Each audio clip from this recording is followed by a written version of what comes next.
Hi guys, Victoria Paxton here. Thanks for stopping back by my YouTube channel. Okay, y'all. So this is the second time I've had to do this video because, like the dummy that I am, I didn't hit record. Ugh. Okay, guys. So I'm gonna do like I always do. This is about Tamla Horsford. This is a really sad case. Let me read the details and then we'll go from there. November 4th, 2018, Tamla Horsford was discovered dead in the backyard of the Cumming, Georgia home where she had been attending a slumber party with other football moms the night before.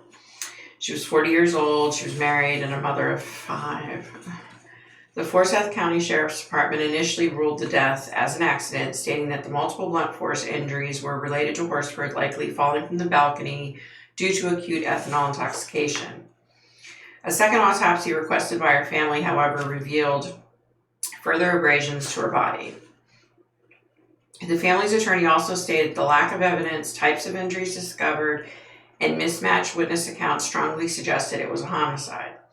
On February 20th, 2019, Major Joe Perkins of the Forsyth County Sheriff's Office announced that the case would be closed and that there was no evidence of foul play. Sure, Jan. The case did not receive public recognition until 2 months after her death, when one of the witnesses was fired from his county court officer job for internally accessing the incident report. That's Jose Barrera. The woman that owns the house, Jean, that's her boyfriend. The case, along with the hashtag Tamla Horsford, quickly spread across the internet, along with the suspicion of foul play. In the summer of 2020, the nationwide protests against racism and police brutality sparked by George Floyd's murder renewed public interest in advocacy of this particular case. Under the pressure of public outcry, including posts from celebrities such as T.I. and 50 Cent, the Forsyth County Sheriff's Office requested that her case be reopened and investigated by the Georgia Bureau of Investigation. Finally, Horsford arrived at the slumber party around 10 p.m. on November 3rd, 2018. Attendees were drinking, watching football, and playing Cards Against Humanity. There were also 3 men at the house that weren't supposed to be there. Jose Barrera was one of them, and then 2 other guys that were somehow linked to 2 women that were there. According to witnesses, Horsford got up about 2 o'clock to go smoke a cigarette on the back porch. The next morning at 7:30 a.m., the homeowner's aunt found Horsford lying face down and motionless under the porch. At 8:59 a.m., Jose Barrera, the homeowner's boyfriend, called 911. Now wait, did you catch that? The homeowner, Jean, however the hell you say her name, I really don't care. Her aunt, who lived there, found her body at 7:30. At 8:59, Jose Barrera called 911. What do you think they were doing for an hour and a half? They weren't giving her CPR, that's for sure. Barrera described Horsford as laying face down and not breathing. He brought attention to a small cut on her wrist, suggesting that it may be self-inflicted. A woman's voice is heard in the background, speculating that she may have fallen from the balcony. Police arrived at 9:07 a.m. We'll go figure 8 minutes after the 911 call, police were there. So why did it take an hour and a half to call police? The initial autopsy ordered by the Forsyth County Sheriff's Office discovered multiple blunt force injuries and a high blood alcohol level. Officials speculated that the latter caused her to fall from the porch and the 14-foot call caused the injuries. Horsford's family didn't buy it. Okay, so you guys know, I always try to connect, and I tried and was not able to. However, 2 nights later, I began having a series of dreams. And in the dream, I was on this balcony deck. It was pretty decent size. It wasn't teeny tiny like an apartment one. So I was kind of standing like in the back against like where the window was, where the glass was. Excuse me. Tamla was standing there and she was smoking a cigarette. Excuse me. You can tell she was upbeat, she was happy. So out walks this guy. They start talking, And it appeared that she knew him. I guess she had at least been introduced to him because she knew who he was. And they were just chit-chatting, talking. So then I see this woman who's, I'm guessing that's Jean, whatever the hell her name is. And she's seeing Jose and Tamla. And she wasn't happy. So she walks out onto this deck and, moves into the conversation. And then Jose goes back inside. And then she goes back inside. And then Tamla goes back inside. So then I see a bunch of women sitting around. Tamla's also sitting there. They're laughing. They're joking. Maybe they were playing some kind of game. But maybe they were all just taking turns talking and laughing. I don't know. I get what I get. I don't know. Then I see Tamla go outside, and she's outside and she's smoking. And again, Jose comes out. This time, the tone's a little bit different. He's clearly flirting with her, and she's clearly not having it. She even goes so far as to say, "You better get out of here before your girlfriend comes out here and kicks your butt." So she puts her cigarette out, goes back inside, which forces Jose to go back inside. Okay, so much later, okay, I don't know what time it was, but it was much later, and I'm on that deck, and I'm looking inside, and I'm not seeing anybody. Like, it's really quieted down. And out comes Tamla, and she's smoking. Jose comes out, and he's really different this time, okay? So this is the third time, and he must be drunk or high because he's much more aggressive. And I don't mean like happy aggressive. I mean like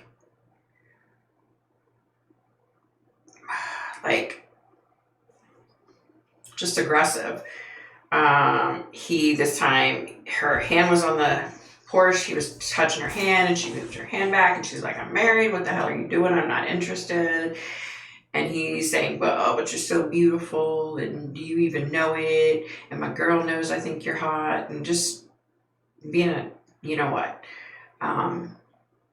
So he's constantly like touching her arm, and she's pushing him away, and she's like, "Get the fuck away from me." She's like, "I'm trying to smoke a cigarette, just get the fuck away from me," is what she's saying, okay?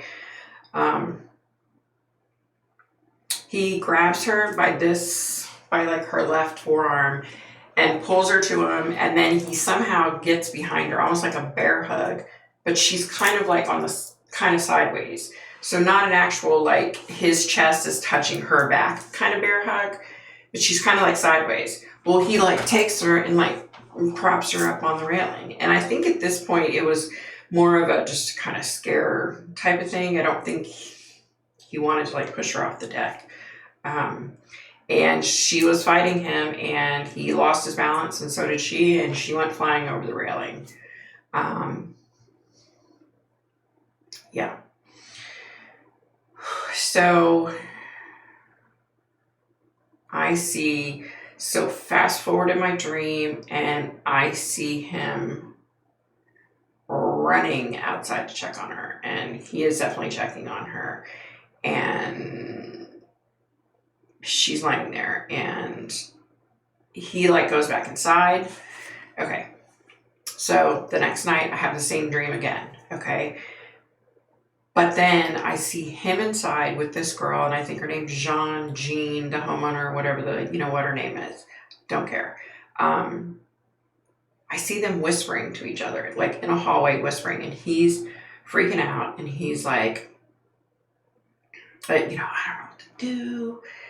And she's like, I know. She's like, we need to get our heads clear.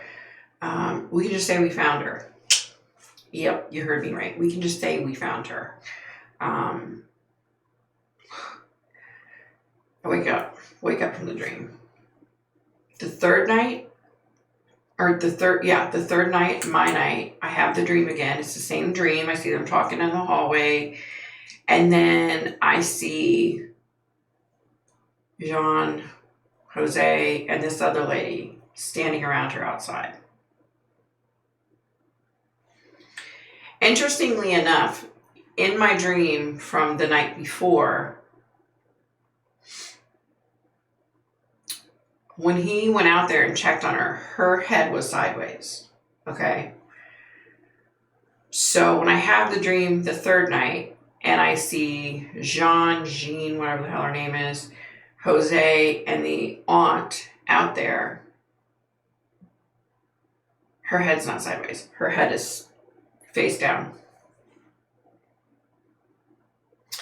So at some point he must have moved her or something, but I didn't see that. So I don't know. Okay, so that hour and a half,